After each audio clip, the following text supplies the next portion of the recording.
O governo Lula ressuscita os fiscais do Sarney e coloca burocratas nas ruas para fiscalizar os preços dos combustíveis. Este é o Visão Libertária, sua fonte de informações descentralizadas e distribuídas. Esse artigo foi escrito por Quintessência, revisado por Donda e narrado por Coreia com K. O governo Lula iniciou um mutirão para fiscalizar os preços dos combustíveis nos postos de gasolina em diversos estados brasileiros. Essa medida, um tanto quanto inusitada, foi encabeçada pela Secretaria Nacional do Consumidor, a Senacom. E sim, esse órgão realmente existe. A secretaria, que é ligada ao Ministério da Justiça e Segurança Pública, afirmou sua intenção de realizar um mutirão nacional de fiscalização dos preços em postos de combustíveis. O evento foi iniciado no último dia 24 e a atuação da Senacom se dará junto aos PROCONs locais. Essa ideia genial por parte de membros do governo Lula foi apresentada no dia 18 de maio em entrevista coletiva. O objetivo dos burocratas, é claro, é exigir o repasse da redução dos preços dos combustíveis feita pela Petrobras recentemente.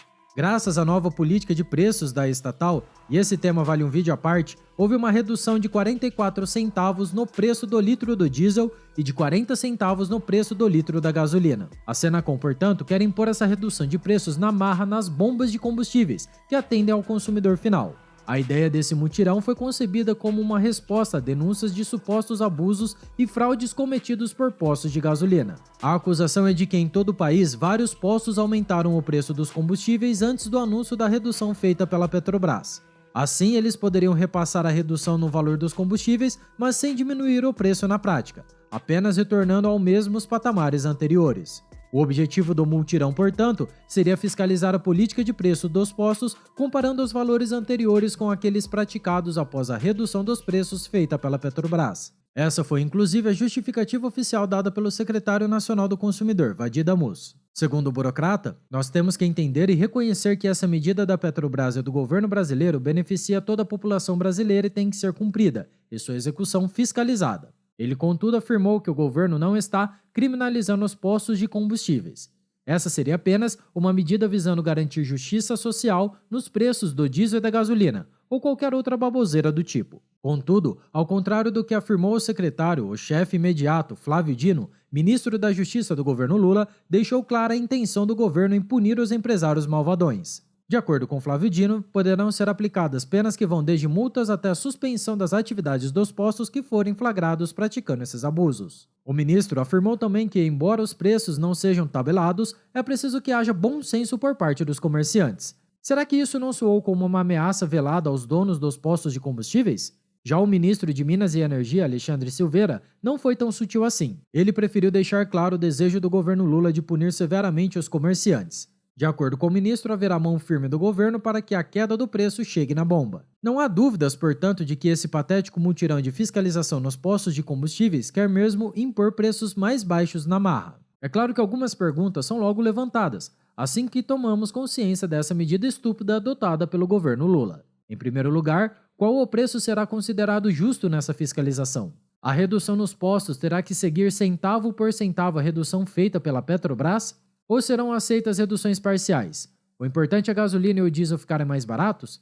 E se você quiser aprofundar ainda mais a questão, perguntas mais complexas podem ser feitas. Por exemplo, será que o governo tem consciência de que existe uma série de outros custos que impactam no preço final dos combustíveis? Será que os burocratas sabem que uma redução de 50 centavos no preço atacadista não representa necessariamente uma redução igual no preço do varejista? De qualquer forma, esse caso serve muito bem para ilustrar o fato de que o governo Lula não se cansa de voltar no tempo, especialmente na área econômica. Agora, os subordinados do ministro Flávio Dino resolveram brincar de fiscais do Sarney, indo de posto em posto com uma prancheta na mão para fiscalizar os preços adotados. Na época em que o rei do Maranhão era presidente do Brasil, essa medida, levada a cabo pela famigerada Sunab, não apenas fracassou miseravelmente, como se tornou motivo de piada, inclusive internacional. Parece, contudo, que Lula e sua gangue já se esqueceram desse fracasso, dada sua intenção de repeti-lo nos mesmos moldes.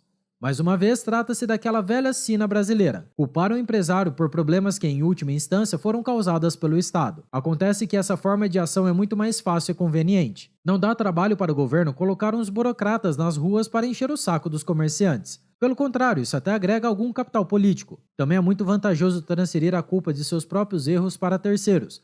Mais uma vez, os comerciantes.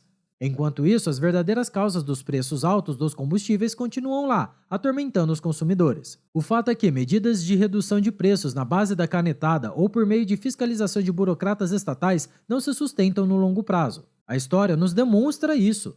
Se o governo realmente quisesse promover redução de preços de forma generalizada e de forma duradoura, outras medidas muito mais sensatas deveriam ser tomadas. Em primeiro lugar, seria necessário parar de destruir a economia, freando a impressão de dinheiro e o crescimento da dívida pública, e abandonando de vez teorias econômicas heterodoxas. Cultivar um ambiente econômico saudável é o primeiro passo para se alcançar no longo prazo uma melhoria no poder aquisitivo da população. Em seguida, o Estado deveria promover cortes de impostos, especialmente nos itens que são considerados mais sensíveis para o bolso do povo trabalhador. Foi isso que a dupla Paulo Guedes e Bolsonaro fizeram no ano passado. Cortaram impostos nos combustíveis e conseguiram uma redução real no preço da gasolina e do diesel, sem comprometer a viabilidade econômica dos postos. Ao contrário do que os estatistas gostam de afirmar, essa renúncia fiscal não apresentou um rombo nas contas públicas. O governo Bolsonaro entregou um mandato com superávit fiscal. Corte de impostos são sim viáveis e possíveis, basta o governo fazer seu dever de casa direitinho. Por fim, o Estado deveria reduzir ou mesmo extinguir as regulamentações que engessam o setor da exploração do petróleo e do comércio de combustíveis. O peso da burocracia estatal nesse nicho de mercado representa, no fim das contas, um encarecimento artificial do produto vendido ao consumidor final. Além disso, existem os citados impostos cobrados em toda a cadeia produtiva, a obrigatoriedade de se contratar frentistas e até mesmo a baixa concorrência no setor, fruto da imensa burocracia estatal. Todos esses fatores reduzem a produtividade, encarecem o produto e fazem com que, no longo prazo, os problemas se perpetuem sem nenhuma solução aparente. No fim das contas, essa é mais uma demonstração da incapacidade do governo petista de cumprir o que promete. Isso não é exclusivamente do governo Lula, é claro, mas é que, com o PT, a coisa é muito mais descarada. As inúmeras promessas furadas da campanha do Lula são obviamente impossíveis de se cumprir. Mas seus apoiadores vão continuar aplaudindo toda essa palhaçada, e os pelegos que ocupam os ministérios e secretarias vão adotar medidas patéticas para tentar resolver o impasse. As medidas do governo petista chegam a ser constrangedoras, mas elas demonstram bem as principais características desse partido. Não, a fiscalização de postos de combustíveis não vai resolver o problema dos preços de gasolina e do diesel, assim como baixar os preços na marretada na Petrobras também não vai resolver. Nós já vimos esse filme no passado, e ele foi um fracasso de medidas monumentais, e nós pagamos esse preço até hoje. Ainda que, no curtíssimo prazo, vejamos preços menores nas bombas de combustíveis e um ou outro comerciante sendo punido pelo Estado, o futuro é bastante claro. Medidas econômicas atabalhoadas sempre cobram seu preço, e infelizmente, mais uma vez, seremos nós a bancar essa conta. Obrigado por sua audiência. Se você gostou desse vídeo, clique no ícone de curtir abaixo e compartilhe em sua rede social. Se deseja ser notificado de outros vídeos, inscreva-se no canal e depois clique no ícone da campainha. Escreva artigos você também, acesse visãolibertaria.com. Até a próxima e tchau, obrigado!